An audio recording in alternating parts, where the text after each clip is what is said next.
Dalam perspektif ekonomi kelembagaan baru, sistem bagi hasil atau sharecropping masih berlangsung di berbagai daerah pedesaan karena berperan sebagai alat berbagi risiko yang efektif. Meskipun secara teori, sistem sewa lahan tunai dianggap lebih efisien karena memberikan insentif yang lebih besar kepada petani untuk bekerja lebih giat agar menghindari risiko moral hazard. Dalam praktiknya, petani kecil seringkali mengalami kesulitan dalam hal likuiditas dan juga menghadapi hambatan dalam mendapatkan akses pinjaman untuk membayar uang sewa secara langsung. Selain itu, ketidakpastian yang disebabkan oleh kondisi alam seperti cuaca buruk dan hama membuat para petani cenderung memilih sistem bagi hasil. Sistem ini berfungsi sebagai bentuk asuransi informal, di mana risiko kerugian akibat gagal panen akan dibagi dan ditanggung bersama oleh pemilik lahan serta penggarap.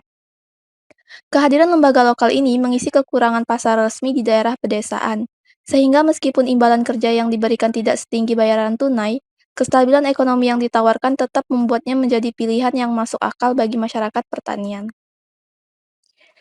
Permasalahan pertanian di Indonesia adalah tantangan yang kompleks dan melibatkan berbagai aspek, baik yang berkaitan dengan kegiatan produksi di tingkat petani maupun kesulitannya dalam proses distribusi dan pemasaran setelah panen.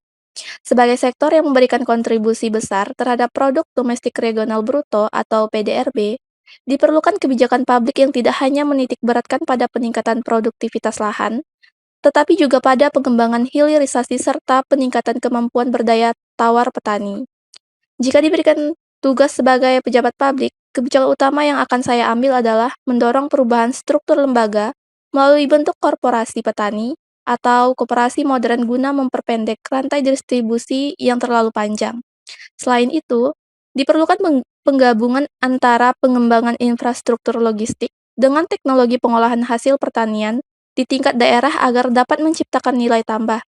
Dengan memperkuat sistem dari hulu hingga hilir, serta menawarkan jaminan pasar dan asuransi pertanian. Sektor ini tidak hanya berkontribusi terhadap peningkatan PDRB, tetapi juga secara langsung meningkatkan kesejahteraan para petani di berbagai daerah.